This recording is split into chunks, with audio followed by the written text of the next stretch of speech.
দেখছি আর ভাবছি কি একটা স্বপ্ন আমাদের সবার সামনে,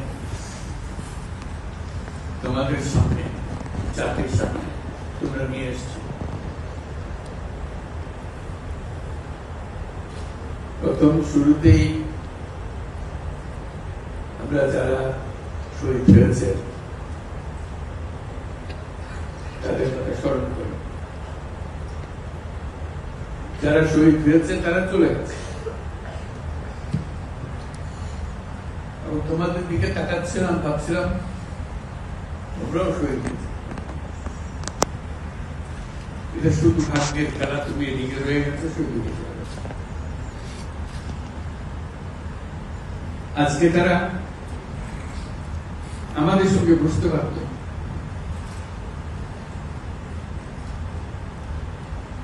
কিন্তু সেই সুযোগ তাকে দেওয়া হয়নি, তাদেরকে দেওয়া হয়নি। আমরা এপারের আর ওপারের মানুষ হয়ে গেছি। শুধু ঘটনা চক্রে কোন নিশ্চিতভাবে বলার হয়েছিল না তুমি এখানে থাকবে, সে চলে যাবে। তুমি হয়তো 1 ঘন্টা আগে রওনা হয়েছে, 1 ঘন্টা পরে রওনা হয়েছে, এটাই তার সমস্যা।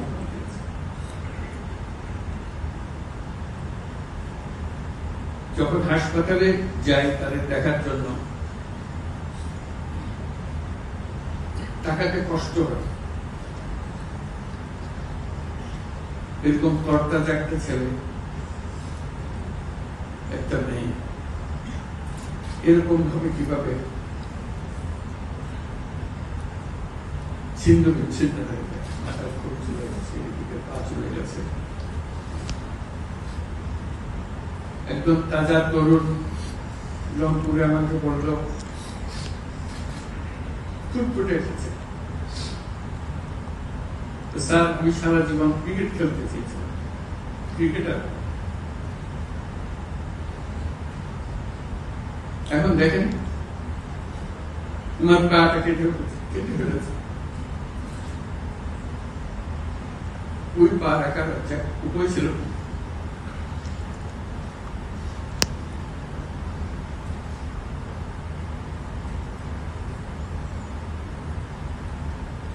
সে আমাকে জিজ্ঞেস করে, স্যার আমি ক্রিকেট খেলব কি করে?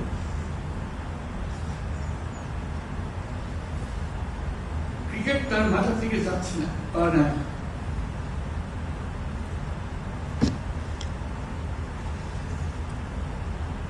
যতবার দেখি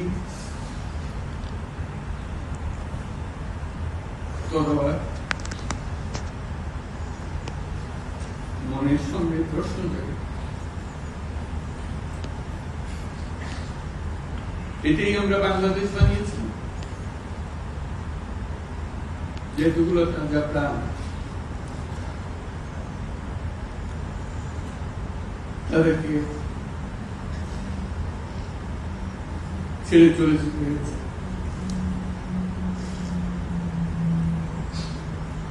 আমরা যারা এখানে আজকে বসে কথা বলছি, তাদের একমাত্র দায়িত্ব তাদের যে জীবনের বিনিময়ে তারা আমাদের কাছে এখানে বসার সুযোগ দিয়েছে। তারা না গেলে আমরা আজকে এখানে বসতে পারতাম না।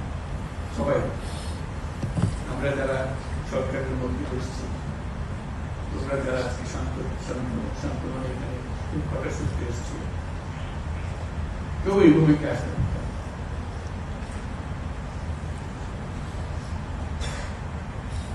কালকে একটা হাসপাতালে গেলাম, আবার সেই দৃশ্য, কচি কচি প্রাণ, মাথার তুলি উড়ে গেছে, মাথার অর্ধেক গুলি মাথার ভেতরে রয়ে গেছে।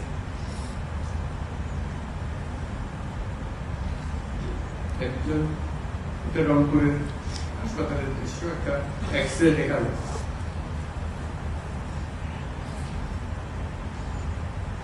মানে দাগ, অসংখ্য ছোট ছোট ছোট ফুটে করা ছবি।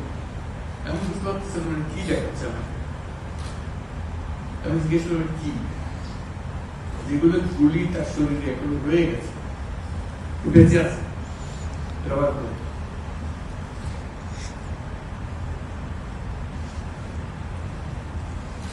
যতবার দেখি ততবার শুনি, আবার নতুন করে প্রতিজ্ঞা করতে হয় যে স্বপ্নের জন্য যারা প্রাণ দিয়েছে সেই স্বপ্নকে আমরা বাস্তবায়ন করব। এটার থেকে আমাদের বেরিয়ে যাওয়ার কোনো উপায় নেই। আমাদের যোগ্যতা না থাকতে পারে, আমাদের ক্ষমতা না থাকতে পারে,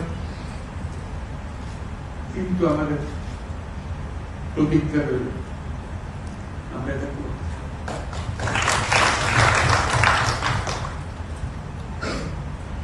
আমি খালি দেখি এই যে ছবিগুলো, আমি তাদের সাক্ষাতে ছবি বলতে যে দৃশ্য দেখলাম, এটা তো সবাই দেখছে না।